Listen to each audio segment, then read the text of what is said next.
안녕하십니까, 변화국어입니다. 오늘은 2026학년도 수능특강문학 적용학습 고전시가 11번째 작품, 마지막 작품이죠. 두 가지 작품 공부해 보도록 하겠습니다. 잠영민정 그리고 우국가 작품입니다.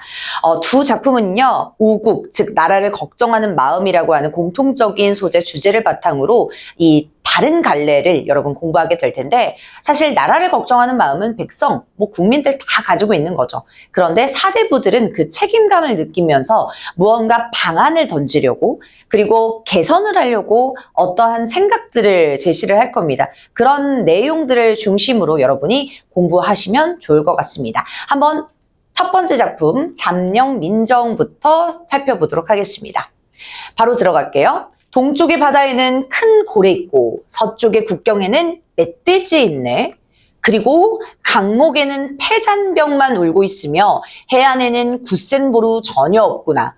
지금 상징적인 의미, 비유적인 의미 굉장히 많이 사용되고 있는데 우선 분위기 자체가 되게 우울하죠. 키워드가 일단 패잔병 보여요. 전쟁에서 이 패한 이 병사들, 군사가 보이기 때문에 전쟁 후 상황이구나. 그럼 어떤 전쟁 후냐면요, 임제라고 하는 사대부, 이 작가의 기점으로 보시면 임진왜란이라고 생각해 주시면 되겠습니다. 자, 그러니 여기에서 나타나는 동쪽 바다에 있는 큰 고래의 원관념을 우리는 시대 상황, 작가의 상황과 연관해서 유추할 수 있는 거겠죠. 자, 네모칸 먼저 칠게요. 큰 고래, 그 다음 서쪽의 국경 멧돼지. 한반도가 이렇게 있으면 우리 동쪽 바다, 동해안 끄트머리에 어떤 나라? 네, 일본 섬나라 있죠. 그리고 위에 나라는 사실상 다양한 이민족들이 거주를 하면서 나라 이름도 바꾸고 민족들도 바뀌는데 이때 당시에는 여진족 국가입니다. 그래서 우리 이주민들이 세운 우리 여진족, 이 민족들이 이렇게 딱 버티고 있으니 우리 조선의 상황에서는 동쪽으로는 큰 고래, 서쪽 국경에서는 우리 요쪽이죠, 요쪽. 서쪽 국경에서는 멧돼지가 있다고, 여진족이 있다고 지금 우려를 표하고 있습니다. 자, 그러니 원관념은 바로 쓰도록 할게요. 큰 고래라고 하는 것은 여기서는 일본 외적이 되겠고요. 멧돼지라고 하는 원관념, 어떤 나라? 네, 어떤 민족? 여진족. 이민족들이 되겠습니다. 자, 그래서 우리 이민족하고 일본을 어떻게 침입자로 인식하고 있다라고 해주셔도 괜찮습니다. 침입자, 위험한 대상, 위협하는 대상 이렇게 인식할 수 있어요. 침입자, 위험을 가하는 대상이다 라고 볼 수 있겠습니다. 그래서 동쪽과, 다시 쓸게요. 동쪽과 우리 서쪽의 적들을 지금 표현하고 있습니다. 그렇죠? 네. 그래서 나라 상황이 어떻다고요? 우리 조선의 상황은 굉장히 위태롭다라고 볼 수 있겠죠. 위태로운 조선의 상황이다. 계속 이어서 가볼게요. 강목에는 패잔병만 울고 있다라고 얘기했으니 패잔병을 통해서 사기가 굉장히 떨어진 우리 조선의 군사들이라는 것을 알 수 있겠고요. 우리 수능특강 문제 미리 풀어봤다면 아실 거예요. 화자의 비애감, 슬픈 감정을 유발하겠죠. 그래서 화자의 감정은 비애를 유발하는 대상들이다. 그래서 사기가 떨어진 조선 군사들만 이렇게 울고 있어요. 그런데 바다에는 굳센 보루가 전혀 없다라고 나옵니다. 우선 이 보루라고 하는 것은요, 어느 방벽 같은 것을 얘기해요. 그러니 우리 방비, 방어 대책 이런 것들이 전혀 없대요. 성벽이라든지 성곽이라든지 아니면은 방어 시스템이라든지 이런 것들이 구축되어야 되는데 해안에는 그런 것들이 전혀 없다라고 얘기를 합니다. 자, 그러니까 이어지죠? 위태로운 조선 상황이고, 그리고 방어 대책이 없는 이 현실 자체를 한탄하고 있다, 안타까움을 자아내고 있다라고 볼 수가 있겠습니다. 그쵸? 그래서 현실을 개탄하고 있고요. 안타까워하고 있습니다. 안타까움. 네, 계속 이어서 가볼게요. 조정에선 좋은 계책 안 세우나? 라고 얘기해요. 그러니까 이렇게 폐잔병들 울고 있고 해안에는 도로가 전혀 없는데 그럼 나라에서 아니면 조정에서 윗사람들이 무언가를 해줘야 될 거 아니에요? 그런데 조정에서 좋은 계책 안 세워? 라고 해서 좀 화가 났습니다. 화자가. 그 다음 몸보신만 꾀한다면 대장부겠어? 대장부의 일이야? 라고 얘기합니다. 자, 그러니 우리 몸보신 막 좋은 거 삼계탕 먹고 이럴 때 몸보신이라고 하잖아요. 몸 보살피는 거. 자기 몸만 보살피면 그게 대장부야? 대장부 아니야. 라고 해서 우리 조정에 높은 윗사람들을 우리 대신들이라고 하잖아요. 그쵸? 정치하는 사람. 위정자들, 이 대신들을 비판을 하고 있는 구절이 되겠습니다. 바로 한번 쓸게요. 조선에 조정에 있는 대신들의 무능함을 지적하고 비판하고 있다. 왜요? 좋은 계책 안 세우나? 방안이 뭔가 없나? 라고 해서 지금 좋은 계책 세웠으면 좋겠다라고 얘기를 해주는 거죠. 그래서 나라를 방어할 어떤 대책 이런 것들을 세웠으면 좋겠다라고 하는 소망, 필요성을 강조하고 있는 거죠. 조정이 안 세우니까요. 그리고 몸보신이라고 하는 건 자기 몸만 돌본다면, 즉 자신의 이익만 집중한다면 대장부가 아니다라고 해서 그 대장부가 아님을 비판하고 있습니다. 그렇죠? 자, 그러니 뭘 해야 된다? 우국을 해야 된다. 나란 일을 해야 된다. 나라 걱정해야 된다라고 하는 게 대장부의 일이다라고 하는 것을 강조하고 있습니다. 표현법 쭉 정리하면서 중요한 거 더 몇 가지 추가적으로 설명드리겠습니다. 자, 우선 앞부분에서 가장 중요한 부분 표현법 보이는 거. 당연히 비유적인 표현 보이죠? 일본, 여진족 이렇게 비유하고 있어요. 동물로 비유하고 있어요. 자, 그리고 문장 구조 유사하죠? 대고법 사용하고 있네요. 그쵸? 자, 그 다음 강목에는 폐잔병만 울고 있고 해안에는 전혀 없구나. 영탄을 통해서 자신의 안타까운 탄식, 개탄을 강조하고 있습니다. 비판 태도 당연히 맞고요. 그쵸? 그 다음 조정에선 좋은 계책 안 세워? 라고 하는 의문형. 그리고 대장부일이야? 라고 하면서 서리를 통해서 다시 한번 비판의 의도를 강조하려고 저런 표현 씁니다. 비판 태도 강조. 아시겠죠? 자, 그러니 우리 조정의 대신들은 다시 한번 화자가 생각하기에 대장부의 뜻을 하고 있다 없다? 대장부의 뜻을 하고 있지 않다라고 무능함을 지적하고 비판을 하고 있습니다. 앞부분 크게 어렵지 않죠? 임진왜란 후에 조정의 대신들이 뭔가 대책을 내서야 되는데 그렇지 못하는 것을 지금 안타까워하고 있는 화자의 모습입니다. 그 다음 계속 가볼게요. 말 잘 보는 한풍자가 다시 안 나니 저령만은 부질없이 귀가 처졌네 라고 얘기해요. 먼저 한풍자라고 하는 인물이 인용이 되고 있는데 밑에 주석 보시면 전설 속의 인물이에요. 근데 훌륭한 말을 감정하는 인물이다 라고 나와 있습니다. 이때의 훌륭한 말은요. 이때 전설 속의 인물로 객관적으로 사실 말을 잘 감정하는 거예요. 근데 여기서는 비유적인 표현으로 사용되는 거거든요. 훌륭한 인재. 훌륭한 인재를 잘 감정하는 인물이다. 생각해 주시면 되겠습니다. 그래서 이때의 말은 사람을 잘 감정하니까 여기 바로 쓸게요. 한풍자라고 하는 인물이 왜 사용되어 있냐라고 하면 안목이 있는 사람, 안목 있는 존재로 사용되어 있습니다. 말 잘 보는 한풍자가요. 그래서 이때의 말은 뛰어난 인재를 얘기하겠죠.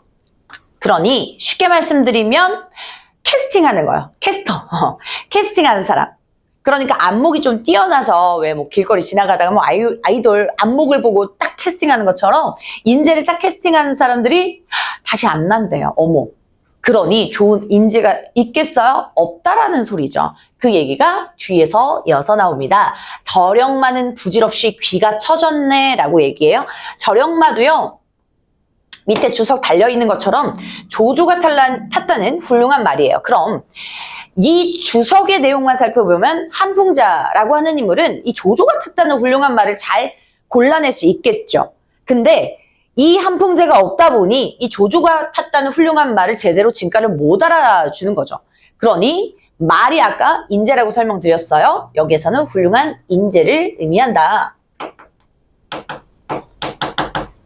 그래서 훌륭한 인재는요, 부질없이 귀가 처졌다라고 얘기를 해주는 부분들 중요하죠. 원관념. 귀가 이 훌륭한 말은 막 뛰어다녀야 돼요. 뭔가 쓰임새가 있어야 되는데 그냥 부질없이 무기력해졌다 이거죠. 훌륭한 인재가 있어도 알아보지 못하는 그런 윗사람들 때문에 귀가 처졌다. 무기력하다. 뛰어난 능력을 발휘하지 못한다라는 거죠. 능력 발휘 못하는 현실입니다. 허송세월을 보낸다라고 표현이 수특에서 많이 되고 있거든요. 그래서 허송세월 그냥 시간만 지나지고 있다. 너무 안타깝죠. 좋은 인재가 있으면서도요. 그렇죠. 자, 그러니 여기에서도 내포적인 정석, 안타까움 이고요. 너무 중요한 건 그거예요. 이렇게 뛰어난 인재가 있어도 인재 등용 시스템이 잘못됐기 때문에 이런 저력마 같은 인물, 그런 인재를 못 골라낸다, 못 뽑아낸다. 그래서 나라가 지금 개판이다. 이런 식으로 비판을 하고 있거든요. 그러니까 구체적으로 뭘 비판하냐? 인재 등용 구조에 대해서 잘못됐다 비판을 하고 있는 겁니다. 그리고 인재를 잘 보지 못한 안타까움. 계속 가볼게요. 누가 알리 배옷 입은 이 사람이 웅대한 뜻 하루 천리 달릴 줄을 이라고 얘기합니다. 우선 누가 알겠어요? 모른다라는 소리. 모른다. 알지 못한다. 모름. 뭘 모르냐? 바로 배옷 입은 사람. 먼저 체크. 우리 사극들 보시면 높은 지위들, 왕들 포함해서요. 비단 옷 입고 고급스럽게 입습니다. 배, 삼배 같은 모시같이 생긴 까끌까끌한 소재 같은 경우는 높은 사람이 아니라 낮은 사람, 벼슬 하지 않는 사람이 얘기를 합니다. 즉, 배옷 입은 사람은요, 벼슬 하지 않는 사람을 얘기하고요. 여기서는 결국 누굴 얘기할까요? 화자입니다. 네, 맞아요. 그래서 화자 자신이 저렇게 객관적으로 표현되고 있고요. 3인칭화 되고 있고요. 근데 그 사람이 어떤 뜻, 자기가 어떤 뜻이 있대요? 웅대한 뜻이 있대요. 웅대한 뜻. 이때 웅대한 뜻은요, 나라를 보전하는 의미가 되겠죠. 나라를 보전하고 우국의 부분. 그리고 선택지 간혹 가다가 잘 나오는 게 대장부들이 뭐 세상의 경륜, 이치에 대해서 포부를 얘기하고 있다. 이렇게 선택지 구성 많이 나오거든요. 자, 그래서 세상 경륜에 대한 포부를 다지고 있다까지 정리를 해주시면서 이 웅대한 뜻의 원관념 어떤 뜻이냐라는 것을 알 수 있는 겁니다. 하루 천리 달릴 줄을. 여기에서 지금 보니까 배옷 입은 사람이요. 정말 저력마처럼 하루에 천리를 가는데요. 뛰어난 능력이 있다는 소리입니다.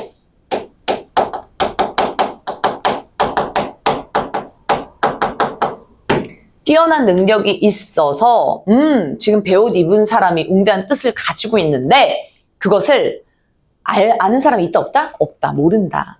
라고 하는 거니까 이때 누가 알리에 대해서는 정서가 어떻게 해요? 안타까움, 탄식이겠어요. 그쵸? 자, 그러니 여기에선 자신의 뛰어난 능력, 자신의 능력을 알아주지 않는 현실을 안타까워하고 있죠. 개탄하고 있고요. 탄식하고 있다. 뭐 다 당연하죠. 한탄하고 있다. 그래서 그 현실이 좀 개선됐으면 좋겠다. 나 좀 알아봤으면 좋겠다. 왜? 지금 조정의 대신들은 아무것도 안 하고 있으니까요. 그러니까 무능력 하니까 자기가 진짜 천리 달릴 줄, 웅대한 뜻 있는 줄 나만 안다. 결국요, 우리 4대부들의 포부라고 하는 것은 본문에서는 지금 대장부라고 나왔거든요. 대장부의 포부는 여기서 말씀드렸다시피 세상의 이치, 이 세상의 이 경륜에 대해서에 대한 당찬 의지거든요. 포부, 의지.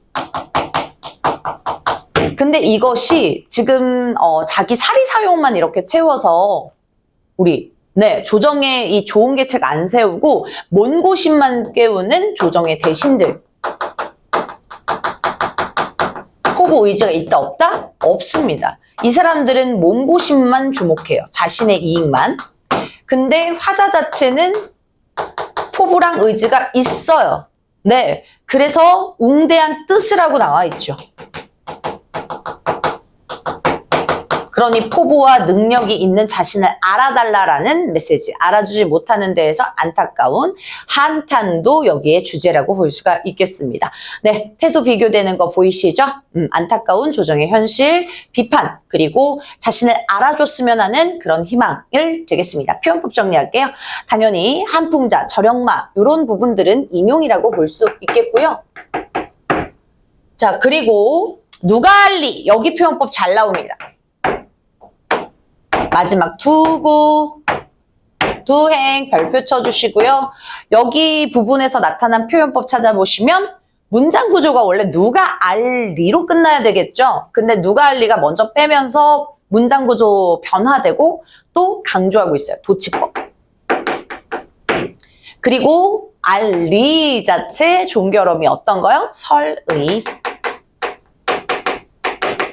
네, 그래서 이 서리법을 통해서 도치법을 통해서 이 현실에 대한 안타까움, 자신을 알아줬으면 좋겠다라고 하는 자신의 현실 인식이 나타난 작품이었습니다. 네, 오른쪽에 지금 한자 보이죠, 여러분? 한시입니다. 근데 한 줄당요, 한 구당 5개가 있기 때문에 오원한시라고도 부르고요. 여러분이 한자 중심으로 익힐 필요는 전혀 없고, 아, 갈래가 한시 정도, 한시구나 정도만 캐치하신 후에 우리 표현 방법, 지금처럼 어떠한 주제가 있는지 네, 정리를 해주시면 되겠습니다. 뒷부분 잠룡민정에 대해서 정리하고 넘어갈게요. 해제 같이 읽어봅시다. 이 작품은 현실에 대한, 시대 현실에 대한 비판적인 인식과 대장부로서의 나라를 걱정하는 우국의 마음이 잘 드러난 오원고시입니다. 작가는 임진왜란을 눈앞에 둔 급변하는 정세 속에서 변박에서 각각 세력을 키워 바로하고 있는 일본과 여진족을 바라보며 이에 대비해야 하는 상황임에도 준비가 되지 않은 조선의 현실을 비판적으로 바라봅니다. 자, 그러니까 우선 일본하고요, 여진족 요렇게 바라보고 있는 원간염, 큰 고래, 멧돼지 원간염 꼭 알아두시면 되겠고요. 비유하는 거. 작가는 일신의 이익만, 즉 하나의 몸만 도모하는 거, 키워드 뭐요? 몸보신이라고 나왔죠? 몸보신만 도모하는 소인들이 넘치는 조정을 걱정하며 우려하며 자신의 융대한 뜻과 능력을 알아봐주지 못하는 현실에 대한 개탄 안타까움을 얘기해주고 있었습니다. 본문에서 한번 살펴봤었죠. 자, 나라에 대한 걱정과 현실에 대한 비판이다 생각해 주시면 되겠고요. 이렇게 구성이 짜여져 있는 작품입니다. 우리 오원고시라고 하는 이 한시갈래 속에서 자신의 알아주지 못하는 이 현실, 그리고 조정에 대한 비판, 이런 부분들이 강조되어 있는 작품이었습니다. 우리 뒤에 부분으로 넘어가도록 할게요. 자, 11번 고전시가의 나 작품, 두 번째 작품인 오국가 작품입니다. 이덕일 사대부 작가의 오국가는요, 22년도 수능특강에서도 실려 있고 굉장히 중요한 작품 중에 하나로 꼽습니다.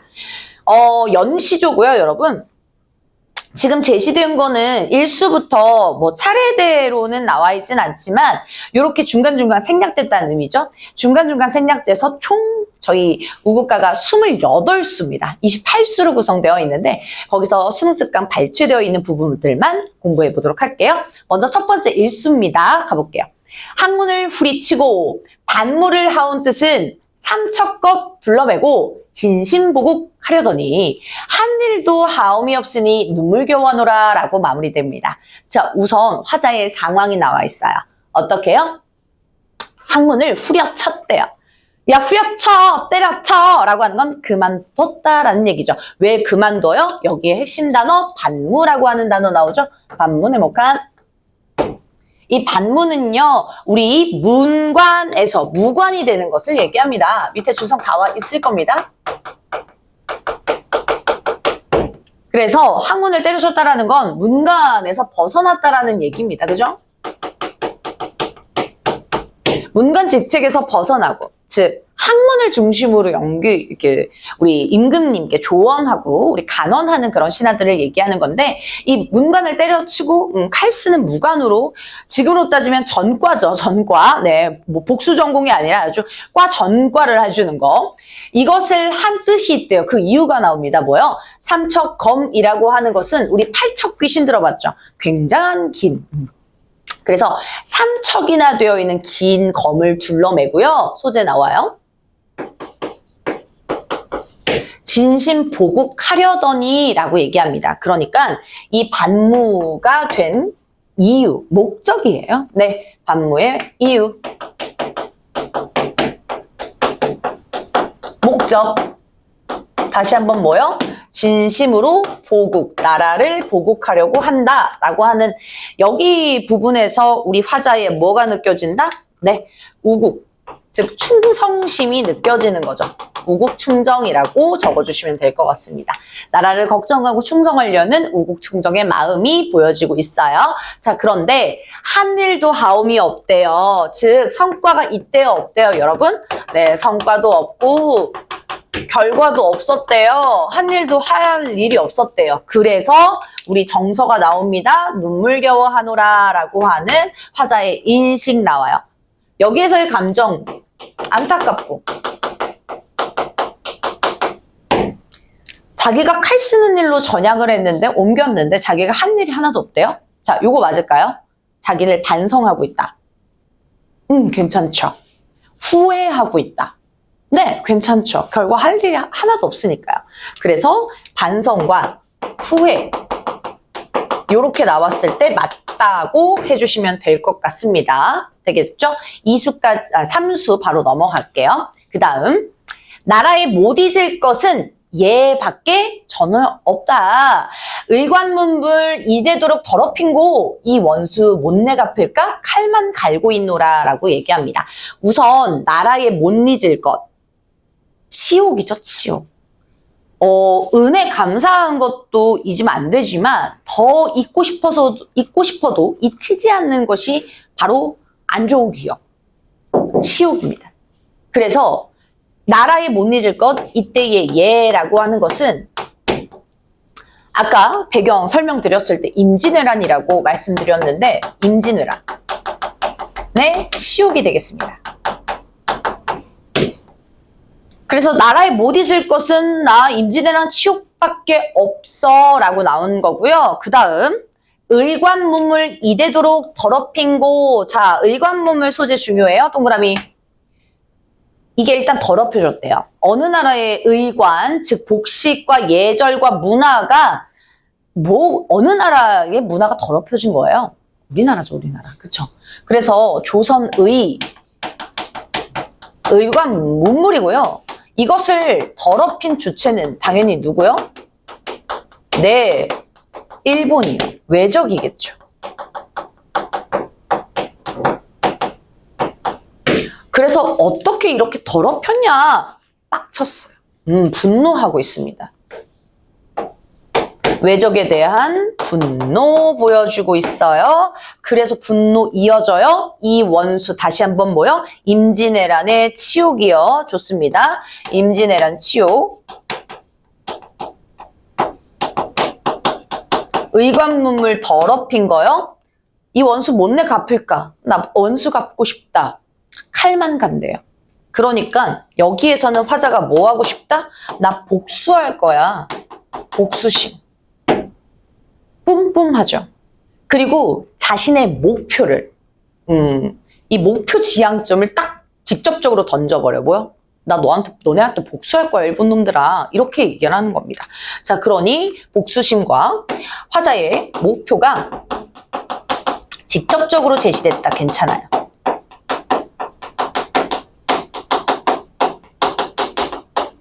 그리고 칼을 갈며 이 분노를 다스리고 또 복수를 다짐한다 라고 하는 사자성어가 있는데, 칼만 갈고 인노라 부분, 이게 바로 절치부심입니다. 그리고 너무너무 빡쳤을 때 분노가 비분강계라고도 하는데요.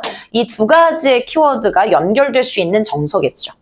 네, 괜찮습니다. 좋아요. 자, 그러니 삼수에서는 나 임진왜란 치욕, 나 모질 것은 여기밖에 전혀 없다라고 하는 건 이것뿐이다라는 겁니다. 아시겠죠? 그래서 뭐뭐밖에 전혀 없다라고 하는 것은 only 임진왜란 치욕뿐이다. 그러니 강조해주는 표현입니다. 오직 이거니까. 그래서 이 의관문물, 우리 조선의 의관문물 이렇게 더럽혔어? 빡쳐요. 분노. 이 원수 못 내 갚을까? 칼만 갈고 기다리고 있습니다. 복수심, 화자의 목표 직접적 제시하면서 절치부심, 비분관계 키워드랑 연결해 주시면 됩니다. 우리 일수, 삼수, 표현법 정리하고 넘어가도록 할게요.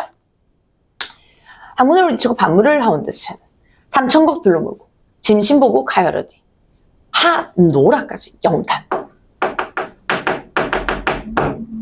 그래서 자신의 상황이 구체적으로 제시되고 있습니다. 그렇죠. 그래서 자신의 상황, 화자의 상황, 구체적으로 보여주고 있는 일수였고요. 삼수 바로 가면 이거밖에 전혀 없다. 더럽혔냐라고 하는 설이. 영탄. 까지 표현법 정리했으면 넘어가도록 할게요. 그 다음 오수 가보겠습니다. 보적 오다, 뉘, 마그리, 아니 와서 알리로다 라고 얘기해요. 자, 그러니 여기 오수에서는요, 도적이 온다고 해도요, 누가 막을 수 있겠냐라고 지금 현실을 지적하고 있습니다. 자, 그래서 320주에 누구누구 힘써 앓고 아무리 애고애고 한들 이 인심 어떡하겠어 또 한탄하는 부분이에요. 자, 우선 도적이라고 하는 요 소재는 당연히 부정적이고요. 침입자겠죠. 누가 막겠다, 누가 막으리 라고 해서 우려, 걱정을 하고 있습니다. 근심. 자, 임진왜란으로 우리가 많은 우리 백성들의 나라에 대한 피해가 있었어요. 그러면 대책으로요, 변방을 두둑하게 한다든지 군비를 또 확장한다든지 이런 방안들을 조정의 대신들이 내와줘야 되고 임금이 똑바로 정치를 해줘야 되는데 그러지 못해서 도적이 온다고 누가 어떻게 막겠냐. 지금 정비가 되지 않는 현실을 보여주고 있는 겁니다. 아시겠죠, 여러분? 그래서 현실에 대한 비판, 네. 인식 보여주고 있고요. 도적이 온다. 누가 막겠어. 그리고 안 와서 알리로다. 그러니까 안 와서 다행이지. 지금 침입자 들어오면 큰일 난다 라는 얘기입니다. 320주 밑에 주석 달려있듯이 온 나라에 전국에 누구누구 힘써 앓고 여기에서 서리법을 사용하면서 어떠한 의미가 지금 강조되냐면 힘쓰는 사람, 나라 위해서 충성심으로 힘쓰는 사람이 있다는 걸 없다는 거예요? 없다는 거죠. 누가 힘써야겠어? 힘쓰는 사람들 없다. 부재. 나라 꼬라지가 아주 안 좋게 올라가요. 현실 비판. 그 다음 아무리 애고애고 한들 이 인심이라고 하는 것은요. 어떠한 인심일까요? 당연히 나라를 위해서 자원해서 제가 나라를 위해 싸우겠습니다. 이런 인물이 없으니까 피폐하다 이런 식으로 나올 수 있습니다. 피폐하. 어떻게 하리? 라고 하는 다시 한번 현실 비판하면서 한탄, 개탄하고 있습니다. 알겠죠, 여러분? 네. 그래서, 정말, 어떻게 좋아, 어쩌면 좋아, 나라가 너무너무 걱정이야. 이름값 하죠? 우국가니까요. 계속 이어서 우리 11수 가보겠습니다. 배나 공부 대답, 쌀지어 요역 대답. 옷 벗은 적자들이 배고파 서러워하네. 원컨대 이 뜻 아르시라. 선의 고루하소서라고 얘기합니다. 우선 초장부터. 배나 공부 대답이라고 얘기해 주는 건 우리 세금 내는 거예요. 세금.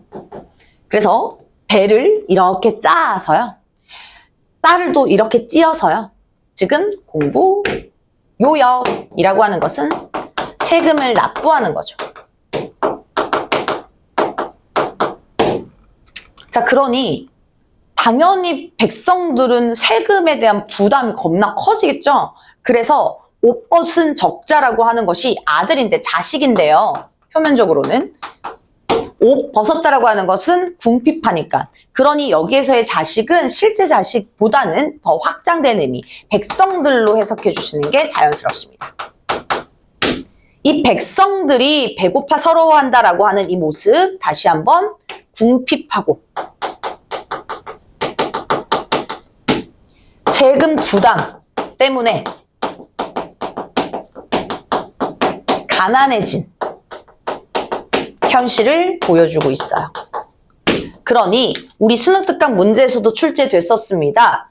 이 원인 때문에 이런 결과가 펼쳐진다. 그래서 우리 초장에서는 원인, 그 다음 나타난 따라오는 결과, 뭐 인과관계로 초장, 중장이 구성된다? 괜찮겠죠? 좋아요. 그 다음 원한 건데 이 뜻, 이 백성들의 모습을 알고요. 선해라고 하는 것은 임금의 은혜겠죠. 고루하소서라고 하는 소망을 합니다. 자, 그러니 임금님 선한 정치, 좋은 정치 해주셨으면 좋겠습니다 라고 하는 선정에 대한 소망, 기원, 바람 다 되겠죠. 그래서 이 백성들이 참 세금을 납부하는 데 있어서 부담을 너무 많이 느끼고, 그리고 지금 너무 가난하고 배고파서 서러워한다라고 제시를 했으니까 임금이 이 뜻을 좀 알아가지고 선정을 좀 베풀어 주세요. 백성들 도와주세요. 전쟁 끝나고 지금 먹고 살기 너무 힘듭니다 라는 메시지를 던지고 있는 거죠.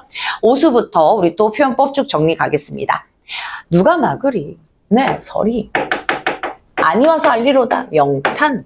할고 서리. 애고애고한다. 어이하리 서리. 설이 계속 반복. 그쵸? 자, 그리고 배나 공부 대답, 쌀지어 요역 대답. 요거 문장 구조 유사하네요. 대구법. 아, 요거 설명 안 드렸던 것 같은데, 공부라고 하는 것은 study가 아니라 공물을 납부하는 거예요. 그러니까 이제 물건을 납부하는 일을 얘기해 주는 거고, 요역이라고 했을 때 요가 노동이에요.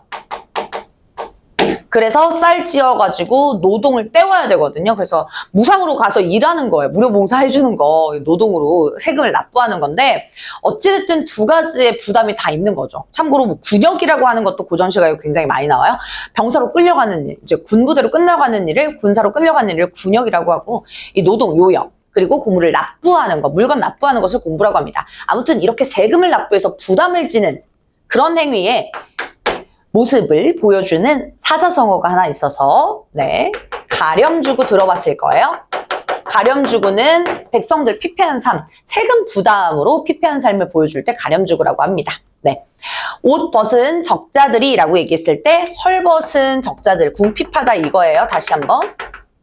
배고파서 서러워한다라고 하는 거니까 백성들을 지금 비유적으로 표현을 하고 있습니다. 대표여서 비유하고 있죠. 그리고 하소서, 기원적, 소망적 어조로 마무리되면서 선정에 대한 소망을 보여주고 있는 부분이었습니다. 뒷부분 이어서 갈게요. 12수.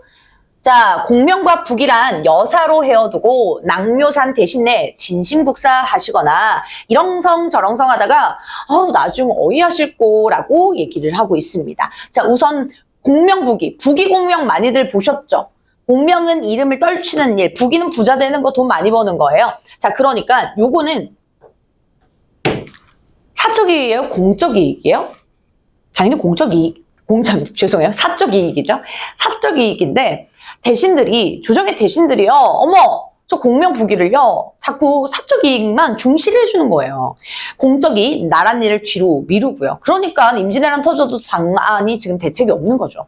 자, 그러니 이 공명과구 부귀는 화자의 시선으로는 긍정적이다, 부정적이다? 네, 부정적이다. 이런 것들은 여사라고 하는 것은 우리 여담으로 뭐 이런 식으로 얘기하잖아요. 중요하지 않은 일을 얘기합니다. 그래서 중요하지 않은 일로 여겨두고 분리해두고 요건데 요거는 사적인 일이라고 해석할 수도 있어요. 사적인 일로 제껴두고 제쳐두고 이렇게 해도 됩니다. 아무튼 공명부기를 우선하지 말라. 그러면 뭘 우선시하라라고 뒤에서 얘기가 나오냐면 우선 진심국사하라고 나옵니다. 이 화자가 대신들에게 했으면 좋겠는 소망이에요. 지향하는 가치고요. 진심으로 국사, 나란 일을 하는 겁니다. 얘랑 공명무기랑 완전 대조되죠. 대비되죠. 그래서 진심으로 국사를 다 했으면 좋겠다라는 거고요. 그리고 낭묘상 대신 내 뜻 좀 볼게요. 낭묘상이라고 하는 것은 낭묘 위에 있는, 그러니까 가장 높은 지위들, 높은 지위를 의미할 때 얘기하는 거고, 대신내라고 하는 거 우리 앞에서부터 계속했었죠. 조정의 대신들이라고 얘기했어요. 그쵸? 자, 그러니 낭묘상 대신내야 라고 말거는 도노법 괜찮습니다. 자, 그래서 우리 높은 벼슬 낭묘상 먼저 쓸게요. 벼슬의 대신들 요거예요. 자, 그러니 바로 체크. 요거는 청자를 설정하고 있는 거예요. 진심국사 하겠어요? 라고 하는 거죠. 그래서 이렁저렁 하다가 나중에 어떻게 할 거예요? 라고 하는 걱정 또 보여주고 있는데 뭘 걱정하냐면 조정의 대신들이 너무 대책이 없는 거야. 무책임해요. 책임감도 없어. 그래서 무책임함을 저렇게 걱정하고 있습니다. 비판, 걱정하고 있기 때문에 우국을 보여주고 있는 부분이다. 괜찮죠? 자, 그러니까 나중에 어떻게 할 거야? 이렇게 무책임하게 하다가 하면서 마지막 마무리가 되고 있어요. 자, 우리 표현법은 우리 밑에 작품까지 정리하고 한꺼번에 할게요. 이라 다 오르면 제라 다 그르랴? 두 편이 같아서 이 싸움 아니마네. 성분이 준치규 되시면 절로 말까노라 라고 하는 이 19수 분석해 보도록 할게요. 이라 다 오르면, 그러니까 이거라고 다 오르면 제라고 다 그르랴? 쉽게 말씀드리면 흑백 논리거든요. 그러니까 이게 맞다고 해서요, 옳다고 해서요, 저쪽에 있는 게 다 틀리나? 아니죠. 이 화자가 말하고 싶은 거는요, 둘 다 틀리고 맞고가 아니라 서로 합의하고 조정을 해야 돼요. 그리고요, 다름을 인정하면서 서로 합의를 통해서 나라가 발전하게끔 그렇게 진보를 해줘야 되는데 이게 그렇지가 않다 이거예요. 싸움이 일어난다 이거죠. 그래서 여기서는 당쟁의 모습을 보여주고 있습니다.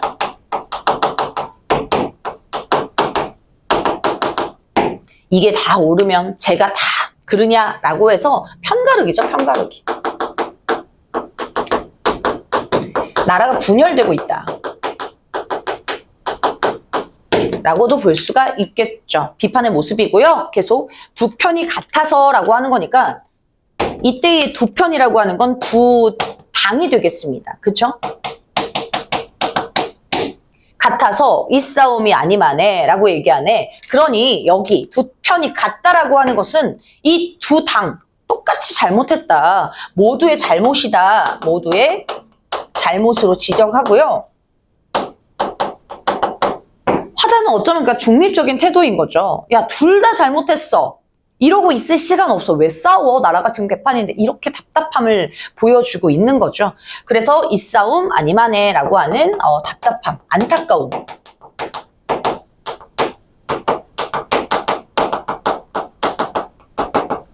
그리고 당쟁 현실 비판 당연히 괜찮습니다. 자, 그러니 막 네가 잘못했다, 내가 잘못했다, 막 남탄 뭐 이러고 막 이런 식으로 했던 그 갈등의 상황을 화자는 굉장히 비판적으로 보고 있고요. 마지막 성군이, 즉 임금이죠, 군주요.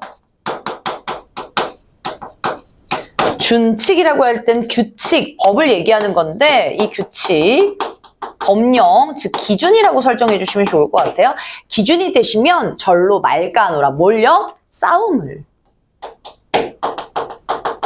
당쟁을 안 돼요. 그러니까 임금의 역할을 좀 잘했었으면 좋겠다라는 거, 즉 성분의 역할 중요성을 보여주고 있는 거죠. 뭐 군주 역할 당연히 괜찮고요. 즉 준칙이 돼달라, 기준이 돼달라라고 하는 다시 한번 뭐에 대한 소망? 선정에 대한 소망이 보여주고 있는 부분이 바로 19수가 되겠습니다. 되겠죠? 네, 그러니까 이제 그만 싸워. 지금 나라를 돌봐야지, 백성 걱정해야지, 우국해야지, 이게 뭐 하는 거야 하면서 비판의 시각으로 화자는 보고 있습니다. 표현법 정리할게요.